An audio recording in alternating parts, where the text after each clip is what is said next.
지난해 12월이었죠. 정부는 임대사업자로 등록하면 재산세와 종부세, 양도세 등 세금 감면 혜택을 주겠다고 했습니다. 여기에 대출 규제 완화라는 당근책까지 제시를 했는데요. 그런데 이제 이 혜택을 줄이겠다고 합니다. 불과 8개월 만에 제도 재수정에 나선 건데 이 배경의 의미는 뭔지 또 향후 부동산 시장에는 어떤 영향을 미칠지 짚어보도록 하겠습니다. 조동근 명지대 경제학과 명예교수 모셨습니다. 교수님 어서 오세요. 안녕하세요. 네. 교수님 먼저 이 질문부터 드릴게요. 임대사업자 등록 시에 주겠다는 대출과 세금 혜택. 애초에 정부의 취지는 뭐였습니까?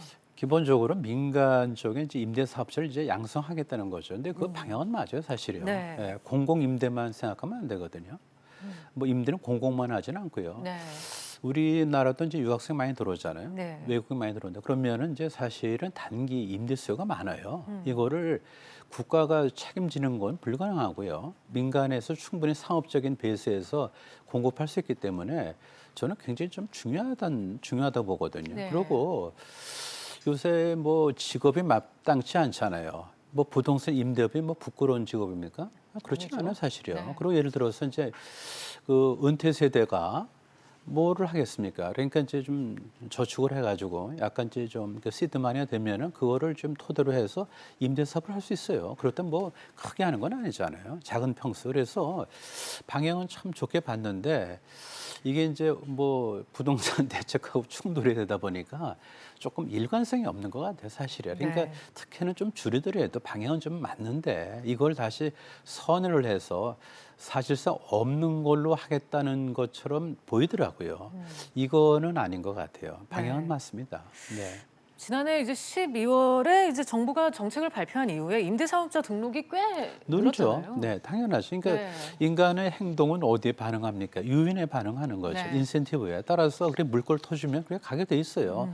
근데 그걸 가지고 사람들이 뭐 역용했다. 근데 그거는 조금 좀 오버예요. 네. 왜냐면은 물꼬를 터주고 글로 갔는데 왜 일로 왔어? 이렇게 물어보면 안 되잖아요. 네. 예컨대 보면은 이런저런 혜택을 주는데 그럼 임대사업자로 등록해서 뭐가 나빠요? 근데 그걸 갖고 뭐 투기 세력은 존재하지는 않아요, 사실이요. 예를 들어서 우리가 모든 사람들이요, 뭐가 비싸질 것 같으면 미리 사겠다 생각할 거 아니에요. 네. 그러니까 투기라는 건 아니고 합리적인 기대 형성에 따른 행동 선택이에요. 예를 들어서 우리가 거북하면 미국 서브프라임을 얘기해 보자고요. 그 당시에 왜 서브프라임이었죠? 뭐 그냥 올라가니까 네. 그러니까 사람들이 어떤 기대가 동조화돼서 집단 행동한 결과예요. 그러니까 사람들이 어떤 기대가 분산될 수 있도록 하는 게 정책 기술이죠, 보면은요. 그런데 저도 좀 놀랐는데 인간의 어떤 행동이 유인에 반응하는 것 자체를 부정하는 식의 어떤 관료 그런 이제 발언은 좀 실망스럽더라고요. 네, 그래서 다시 말씀드리면 물건을 텄는데 글로 갔다고요. 일로 왜 네. 왔지? 네. 그럼 뭐라고 대답해요? 올해서 왔는데 왜 왔지? 그게 뭡니까? 그게 그건 아니죠. 네. 네.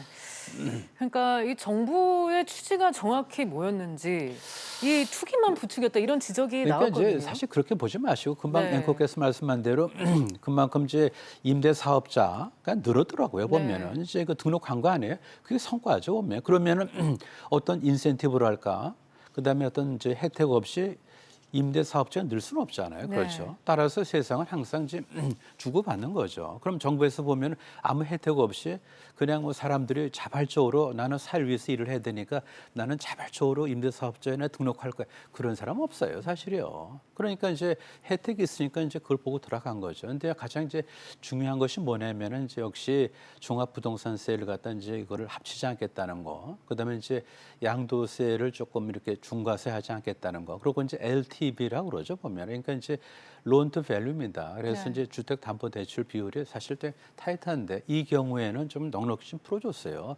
근데 그거는 넉넉히 풀어준 게 문제가 되면 약간 좁힐 수는 있어도 이게 지금 뭐 그야말로 투기의 어떤 목적으로 잘못 그거는 안 해요. 어떤 뭐 교수께서도 보면은 이제 이런 이제 민간 이제 임대사업자 등록을 갖다 이용해서 무슨 뭐 치부를 하듯이 네. 사적 이익을 추구했다 얘기하는데 좀 실망스러워요. 그건 안 해 보면요. 당연하게 사적 이익을 추구하는 게 시장 경제 아닙니까? 모든 사람들이 자기 이익을 위해서 노력하고 그것이 조화가 되면서 사회 질서가 잡히는 거고 그리고 뭔가 좀 경제 번영이 이루어진다면 맞는 거죠. 그렇지 않고 모든 거를 규제하고 지시하고 할 수는 없는 거죠. 네. 이번에 이제 이렇게 급하게 이제 방향을 튼 이유가 기존에 이제 무주택자들의 이 임대 사업을 이제 조장을 하고 이제 권유를 하려고 하는 건데 오히려 이제 새로 주택을 사서 임대 사업자로 등록한 경우가 더 많았다 뭐 이런 얘기들이 나오고 있거든요. 저도 들었어요. 그런데 그걸 네. 어떻게 하겠어요? 그거 그러면 안 됩니까? 그러면 우리가 선별해 갖고 기존에 있는 사람들만 등록해라. 그다음에 새로 주택을 사서 등록하면 안 된다라고도 할 수 없잖아요, 보면요. 네. 그러니까 우리가 정책이라는 게 말이죠, 보면요. 그건 뭐 이렇게 예리한 어떤 그 뭐 수술하는 칼로 이렇게 쪼개고 뭐 자르는 게 아닙니다. 큰 방향을 주는 게 정책이에요, 사실요. 그러면 아까 제가 말씀드린 대로 그런 혜택을 줬는데 반응한 결과 한 3분의 1은 예를 들어서 기존 주택을 가진 사람이고 3분의 2가 설령 새로운 주택 수요자라 하더라도 어떻게 하겠어요? 그러면은 어떤 그 혜택이랄까 인센티브를 조정하는 게 맞지. 그러면은 새로 주택을 사갖고 임대 사업에 등록하겠다는 사람을 갖다 우리가 야단치거나 때에 따라서 뭐죠? 우리가 좀 뭐 블레임한다 그럽니까? 그렇게 하는 건 아니죠. 네. 네. 근데 교수님 앞서도 말씀을 해주셨지만 이렇게 시장에서 합리적인 기대가 형성이 됐다고 이렇게 보시는 것 같은데 합리적인 이제 기대가 형성이 됐다고 본다고 하셨는데 만약에 기대가 지나치게 형성이 될 경우 그러니까 분산시키는 것도 정부의 아니, 역할이라고 하시지 합리적 않았어요? 기대는 그렇게 말씀드린 게 아니고요. 네. 이제 우리가 모든 정보를 다 갖고 말이죠. 네. 미래를 예측할 때 그때 합리적 기대라고 그러는 거고요. 네. 그 합리적 기대가 쏠리면은 재앙이 되는 거죠. 네. 모든 사람 집을 다 산다, 다 판다 하는 거니까. 그래서 합리적 기대는 자기 이익을 위해서 정보를 네. 다 모으고 최선을 선택하는 거는 그건 당연하다는 네. 거예요. 그거를 탓하거나 그에 대해서 무슨 시비 걸지 말라는 거죠. 네, 그래서 금방 다시 좀 죄송한데 좀 네. 반복드리면은 네. 그야말로 이런 혜택을 보고요. 새로 집을 사고 등록을 해서 임대 주택자가 되겠다 하는 거 그 자체가 뭐가 잘못됐냐 그런 얘기죠. 네. 그건 아닙니다 지금요. 그러면은 이번에 네. 이제 혜택을 이제 대폭 줄이기로 했는데 네, 뭐 그거는 네. 뭐 방향은 뭐 그래요. 너무 좀 과했으면 좀 조정하는 건 맞죠. 네. 네, 네. 어느 정도로 이번에 이제 변경이 됐습니까? 뭐 거의 없는 거더라고요. 네. 거의 없어요. 그러면 네. 이제 자발적으로 애국심을 호소하는 거죠. 애국심. 내 집이 있는데 하나 더 사가지고 집 없는 사람의 아픔을 내가 사실은 내가 이해를 해야 돼. 그러니까 네. 내가 무주택자를 위해서 주택 어떤 임대자로서 등록을 해야 되겠다. 그렇게 그런 애국심의 호소는 안 돼요. 그런데 지금 이제 저거는 좀 과한 것 같아요. 예를 들어서 보면은 이제 80% LTV를 주잖아요. 그렇죠. 네. 근데 그렇다면은 80%면 20%만 있으면 자기 돈으로 이제 그 하나 더 얻는 거 아닙니까? 그래서 그거는 조금 과한 것 같아요. 그래서 지금 현재 40%로 다시 이제 복귀가 됩니다. 지금요. 복귀되는데 네. 그렇다면은 이제 뭐 주택 임대업자로 등록하게끔 하는 어떤 이제 소위 말하는 이제 약간의 어떤 이제 그 사탕, 그다음에 어떤 당근 이제 그런 것이 이제 없어지는 거죠. 그래서 어떻게 보면은 주택 임대업자라는 어떤 그것이 새로운 직업군이 될 수 있도록 양성하는 것도 방법이에요. 뭐 한번 뭐 요새 뭐 미국을 많이 가실 테니까 많은 분들이 미국은 얼마나 임대주택 업체가 많습니까? 네. 공공이 아니죠. 그렇죠.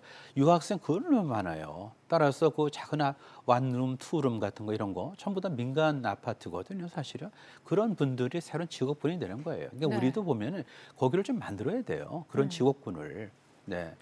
이번에 이제 대출 규제에 이제 들어감으로 해서 뭐 이제 신규 대출부터 이제 적용이 되는 걸로 알고 있는데 네네. 기존에 이미 대출을 받아서 임대사업자로 등록을 한 사람들에 대한 영향은 어떻게 될까요? 글쎄, 그건 뭐 소급해서 어떻게 토해내게 하지는 못할 것 같고요. 네. 그러니까 이제 신규가 이제 막히니까 뭐 기존에 갖고 있는 사람들한테 큰 영향은 없고요. 뭐 소급할 수 있는 건 아니니까. 그런데 이제 새로 이제 그런 이제 좀 인센티브가 차단되면은 조금 이게 그 주택 등록을 해서 내가 임대를 하겠다 하고 전문적인 어떤 임대업자가 나타나는 이제 그거는 속도는 좀 많이 느려질 것 같아요 보면요. 네. 그래서 그 숫자를 하나 말씀드리면은 뭐 작년 그러니까 금년이죠. 금년 이제 상반기에 네. 8만 명 정도가 지금 등록자가 됐어요. 네. 주택 임대 등록자가 된 겁니다.